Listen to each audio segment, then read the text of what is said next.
Hello friends, please like and subscribe to the channel and enjoy the stories.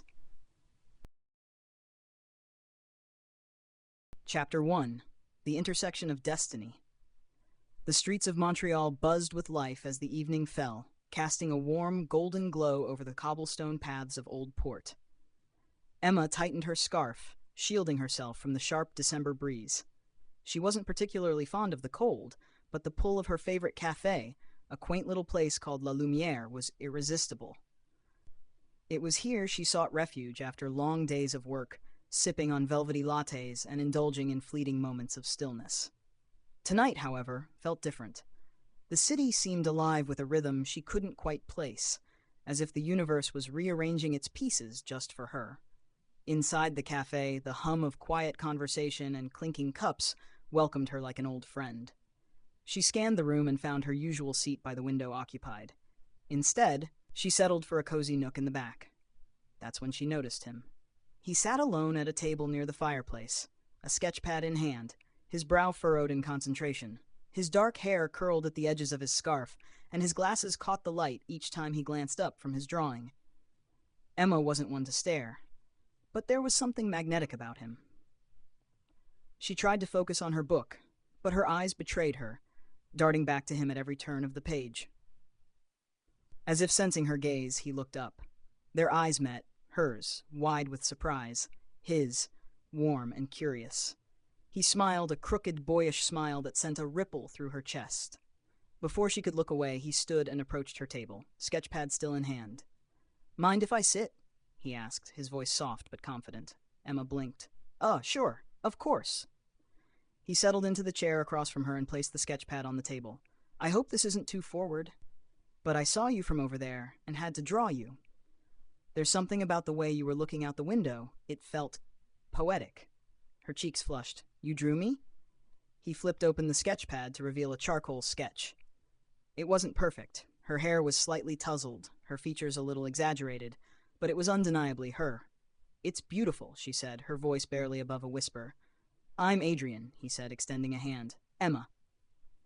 They talked for hours, the cafe emptying around them as the night deepened.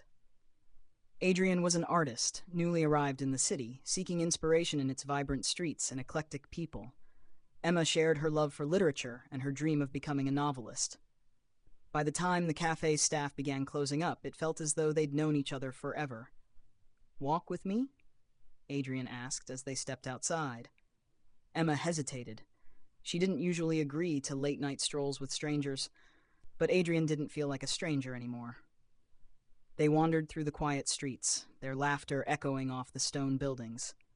Snow began to fall, soft and delicate, dusting the world in white. Adrian stopped beneath a street lamp, his face turned to the sky. "Do you believe in fate?" he asked, his voice almost lost in the stillness. Emma tilted her head. "I don't know. Why?" He turned to her, his eyes alight with something she couldn't quite name. "Because meeting you feels like destiny." Her breath caught, the air between them charged with unspoken emotion. Then, without warning, he leaned in and kissed her. It was tender and electric all at once, a promise of something extraordinary. But just as quickly as it began, the moment shattered. Emma opened her eyes to find Adrian gone, not just out of sight, but vanished, as though he had never been there. She looked around, her heart racing. The snow beneath the street lamp was undisturbed, no footprints marking his presence. Her hands shook as she clutched the sketchpad he'd left behind, the only proof he had ever existed. Inside, scrawled beneath the portrait of her, was a single line. "Thank you for being the inspiration I needed. You've given me a reason to finish my story." Emma stared at the words, her mind reeling. It was then she noticed the date at the bottom of the page, December 13th, 1924. 100 years ago to the day. Chapter 2. Shadows of the Past. The sketchpad felt heavier than it should have in Emma's trembling hands. She stood beneath the street lamp, snow swirling around her like ghosts as the chilling realization seeped into her bones. Adrian wasn't just gone. He wasn't real. At least not in the way she'd thought. But the warmth of his kiss still lingered, and the vivid memory of their conversation burned brightly in her mind. She couldn't shake the sensation that, somehow, this wasn't the end of their story. The walk back to her apartment was a blur. The streets of Montreal, usually so familiar, seemed foreign and eerie, as though the city itself had shifted overnight. Once inside, she locked the door and placed the sketch pad on her small kitchen table. She stared at it, half afraid it might vanish too. "Okay, Emma," she whispered to herself, trying to steady her breathing. "Think. Don't lose it." She opened the pad again, flipping through its pages. Most were filled with sketches, street scenes, portraits of strangers, studies of light and shadow, but every few pages there were handwritten notes in neat, flowing script. "I can feel her presence in this city. She's close, I know it. The dreams grow more vivid every night. Her face is so clear, but I don't know her name. Does she even exist, or is she just a figment of my imagination? I've searched so long. If I don't find her soon, I fear I never will." Emma's heart raced as she read. The words weren't just Adrian's thoughts. They were a map of his obsession, his desperation to find someone, to find her. The final entry was dated December 12th, 1924. "Tomorrow is my last chance. If she doesn't come, I'll finish the story without her. But I know she will. I've seen it in my dreams again and again. The cafe, the snow, the street lamp. It's all been leading to this." Emma's mind reeled. How was this possible? How could Adrian have known she would be there, a century after he wrote those words? Unable to sleep, she turned to the only source of information she could think of, the internet. Hours passed as she searched for any mention of an artist named Adrian in 1920s Montreal. It wasn't until the early morning hours that she stumbled upon an article, a digitized piece from a local newspaper dated December 15th, 1924. Promising local artist Adrien Rousseau reported missing. Renowned for his vivid sketches of Montreal life, Rousseau was last seen on the evening of December 13th, 1924, near Old Port. Friends say he had been consumed by a mysterious project, claiming he was waiting for someone who would complete his vision. No trace of him has been found. Emma leaned back in her chair, her pulse pounding in her ears. Adrian hadn't just vanished from her sight. He had disappeared entirely, nearly a century ago. As dawn broke, she knew what she had to do. She packed the sketch pad into her bag and headed out, retracing her steps to La Lumière. The cafe felt different in the morning light, less magical, more grounded. She approached the barista, a kind-looking older woman who had worked there for decades. "Excuse me," Emma began, hesitating. "Do you know anything about an artist named Adrien Rousseau? He might have been here, a long time ago." The woman's expression shifted, her eyes narrowing in thought. "Rousseau? Oh, yes, I've heard the name. There's an old story about him, kind of a ghost story, actually. People say he haunts this place, always looking for his muse." Emma's breath caught. "His muse?" The barista shrugged. "I don't know much more. Just that he was in love with someone he never met. Tragic, really." Determined to uncover more, Emma spent the rest of the day digging through archives, visiting libraries, and combing through old records. Piece by piece, Adrian's story unfolded. He had been a rising star in the art world, celebrated for his ability to capture fleeting moments with uncanny precision. But in the months leading up to his disappearance, his work took on a strange, otherworldly quality. He spoke often of a woman he saw in his dreams, a woman he was convinced was real. And then, on December 13th, he vanished. The deeper Emma delved, the more she felt the weight of his presence. It was as though Adrian wasn't just a part of her past now, he was becoming a part of her present. That night, as she sat in her apartment staring at his sketch pad, she noticed something she hadn't before. On the back cover, faint and nearly erased, were the words, "Find the place where it all began. The story isn't finished." Emma's heart skipped a beat. She knew where she had to go. Chapter 3. Where It All Began. The wind was bitter as Emma walked through the cobbled streets of Old Port, clutching Adrian's sketchpad to her chest. The city had changed in the 100 years since he had disappeared, but she hoped she could still find the place where it all began. She followed the clues in his sketches, intimate glimpses of a long-lost Montreal. A narrow alley framed by ivy, a stone bench overlooking the St. Lawrence River, the iron railings of an old bridge. The details were etched in her mind as she searched, each turn pulling her closer to something she couldn't explain. Finally, she found it. It was a crumbling studio tucked between two modern buildings, its wooden sign barely legible. Rousseau Atelier. Her breath caught. This was Adrian's home, his sanctuary. The windows were dark, the door warped and weathered. A for lease sign hung askew, but the building seemed untouched by time, as if waiting for her.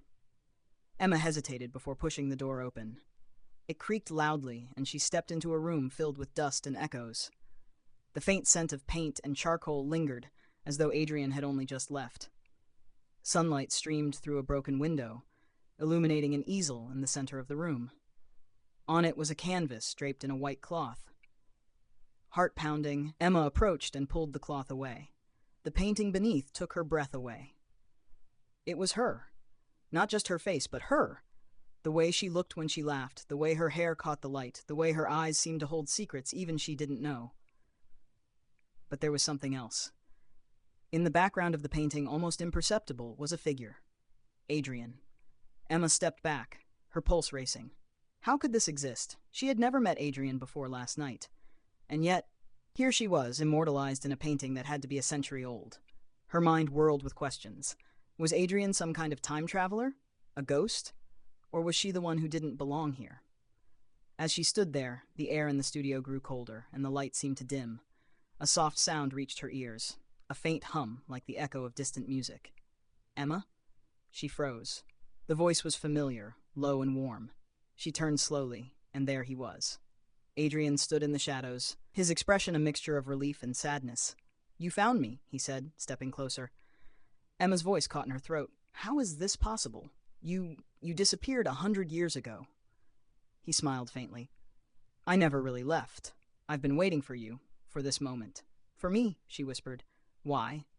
Adrian reached out, his fingers grazing hers. "Because you're the end of my story, and I'm the beginning of yours." Her head spun.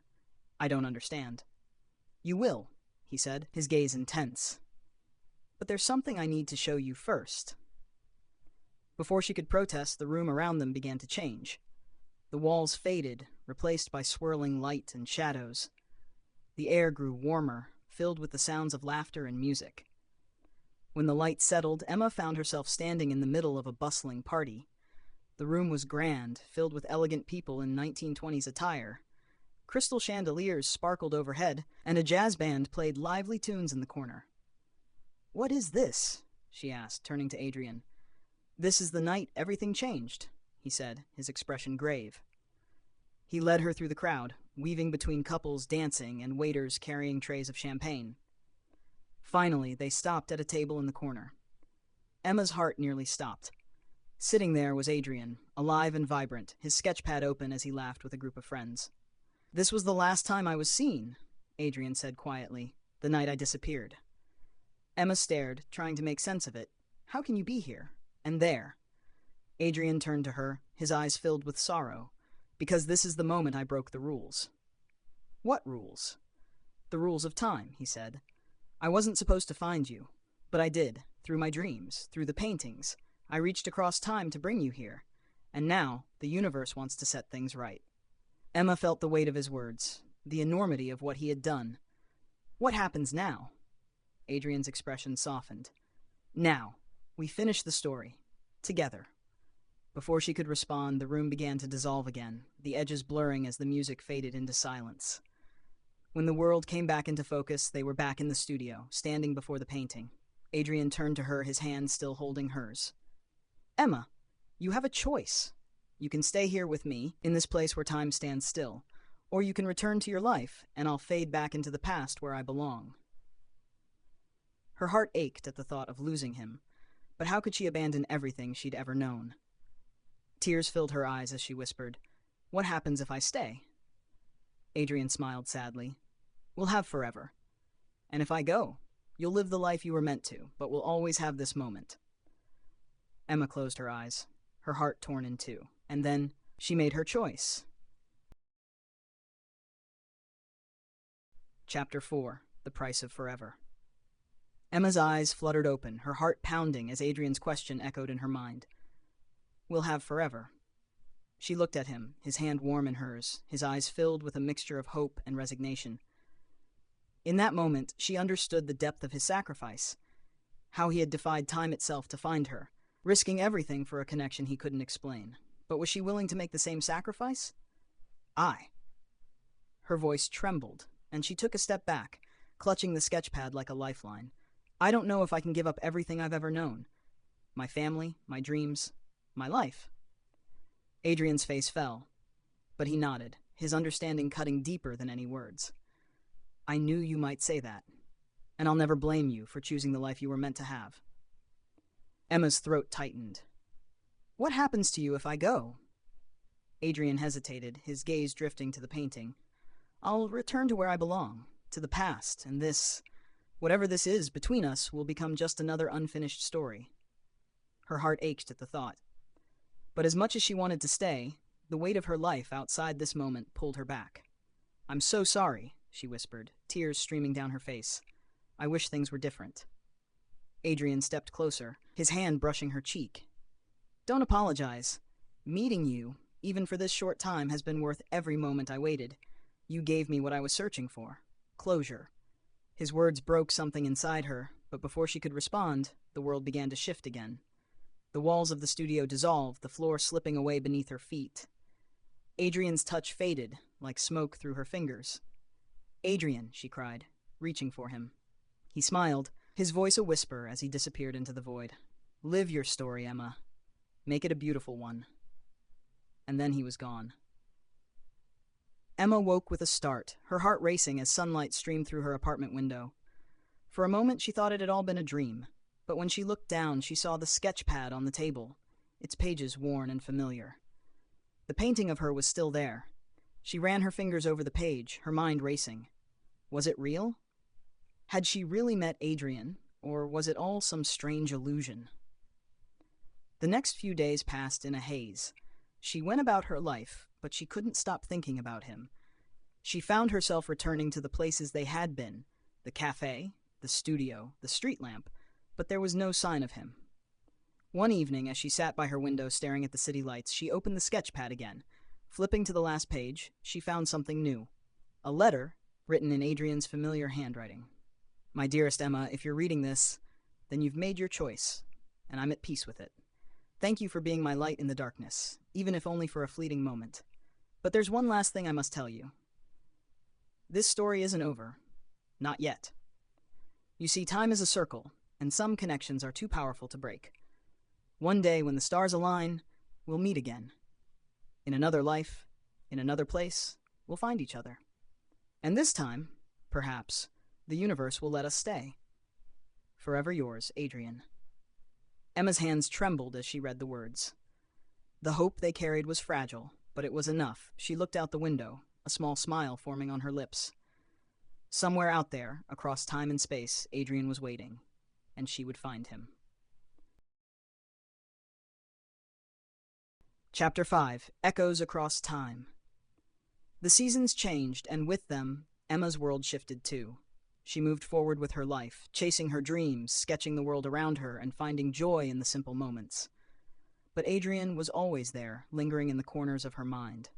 Every snowfall, every quiet evening by the fire, every fleeting glance at a stranger with his soulful eyes brought him back to her. She began to notice something strange. Her sketches started to change.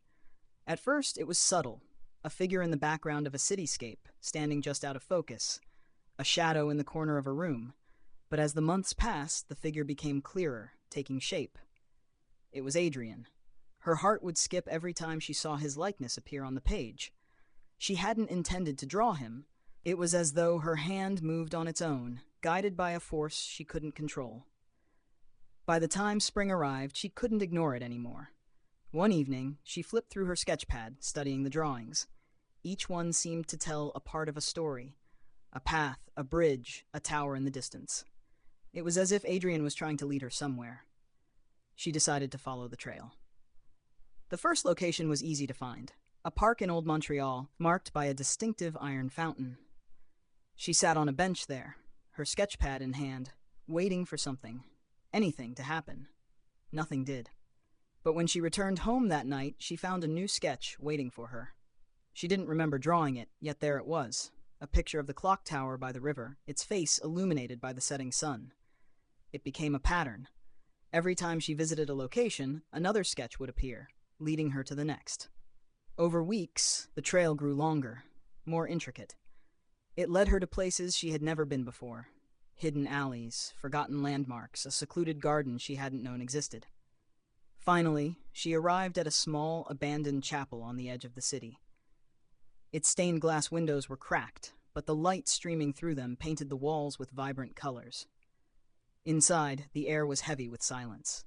In the center of the chapel was an easel, identical to the one she had seen in Adrian's studio.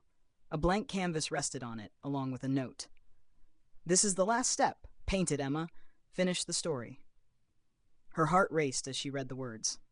She didn't know how Adrian could have left the note, or how she could possibly finish a story she didn't understand. But she trusted him. Taking a deep breath, she picked up the brush that lay beside the easel and began to paint. Time slipped away as she worked. The strokes came easily, as if the image had been waiting inside her all along. Slowly, the canvas came to life, a scene of two figures standing beneath a starry sky, their hands intertwined. It was her and Adrian. As she added the final touches, the air in the chapel grew warm, and a faint light began to glow from the canvas. Emma stepped back, her breath catching as the painting seemed to shimmer and shift. And then he was there. Adrian stood before her, just as she remembered, his dark hair falling over his forehead, his eyes filled with wonder. "You found me," he said, his voice soft and full of emotion. Emma's hands shook, the brush slipping from her fingers. How are you here?" He stepped closer, reaching out to take her hand. "You brought me back. I told you, time is a circle. Some stories never truly end." Tears filled her eyes as she felt the warmth of his touch. "Does this mean we get our chance?" Adrian smiled, his expression bittersweet. "This time, yes, but we must be careful. The universe is always watching." Emma didn't care about the universe. In that moment, all that mattered was that Adrian was here, real and alive, his presence as tangible as her own heartbeat. Together, they stepped out of the chapel into the night, the stars shining brighter than ever. For the first time in her life, Emma felt like the world was exactly as it should be. But deep down, she couldn't shake the feeling that their story wasn't finished yet, and that the price of their love might still be waiting to be paid. Chapter 6. The Price of Forever. The weeks that followed felt like a dream. Emma and Adrian explored the city together, rediscovering its hidden corners and creating memories they could finally call their own. For the first time, Emma felt truly alive, her world infused with color and magic. But shadows loomed at the edges of their happiness. Adrian grew quiet at times, his gaze distant, as though he were listening to a voice Emma couldn't hear. She didn't press him, afraid of breaking the fragile balance they had found, until the day it broke on its own. It was a crisp autumn evening. Emma and Adrian stood on the hilltop overlooking the city, the skyline glowing with golden light. She had brought her sketch pad, and he watched as she captured the view with quick, practiced strokes. "You've gotten even better," he said, his voice warm. She smiled, her heart swelling with gratitude for this moment. "I've had the best inspiration." But when she turned to look at him, his expression had changed. There was sadness in his eyes, a weight she couldn't ignore. "Adrian," she said softly, setting down her pencil. "What is it?" He hesitated, then reached for her hand. His touch was steady, but his words trembled. "Emma, there's something I haven't told you." Her breath caught. "What do you mean?" He looked away, his jaw tightening. "When I brought you to the past, when I defied the rules of time, I created a fracture, a ripple that the universe has been trying to mend ever since." Emma's chest tightened. "What kind of fracture?" Adrian met her gaze, his eyes filled with sorrow. "Our time together. It's borrowed. The universe doesn't want us to exist like this. And now, it's demanding a price." She shook her head, her voice breaking. No, there has to be a way. We'll fix it. We'll fight it." Adrian cupped her face in his hands, his touch both tender and unyielding. "Emma, listen to me. I would give anything to stay with you. But if we keep trying to hold on, the world itself could unravel. The only way to set things right is to let go." Tears spilled down her cheeks as she clung to him. "I can't lose you again. I can't." He kissed her forehead, his own tears falling. "You won't. Not really. I told you. Time is a circle. We'll find each other again. Maybe not in this life, but in another, I promise. The wind picked up, swirling leaves around them as the air grew thick with an otherworldly energy. Emma felt it pulling at Adrian, his form beginning to blur like a fading dream. "No," she cried, her hands gripping his. "Please, Adrian, don't go." He held her gaze, his voice steady even as his body began to dissolve. "Live your life, Emma. Live it fully. And when the time is right, I'll be there." And then he was gone. Emma stood alone on the hilltop, the city stretching out before her like a vast, indifferent ocean. Her heart felt hollow, the ache of his absence almost too much to bear. But as the days turned into weeks, she began to feel his presence in unexpected ways. In the golden light of dawn, in the whisper of the wind, in the faint hum of music that seemed to follow her wherever she went. And then one day, she saw him. It was a fleeting moment, just a figure in the crowd, his back turned as he walked away. But she knew it was him. She didn't chase after him. Instead, she smiled, her heart swelling with hope, because she knew their story wasn't over, not yet. And somewhere in another time, another life, they would find their way back to each other. Forever.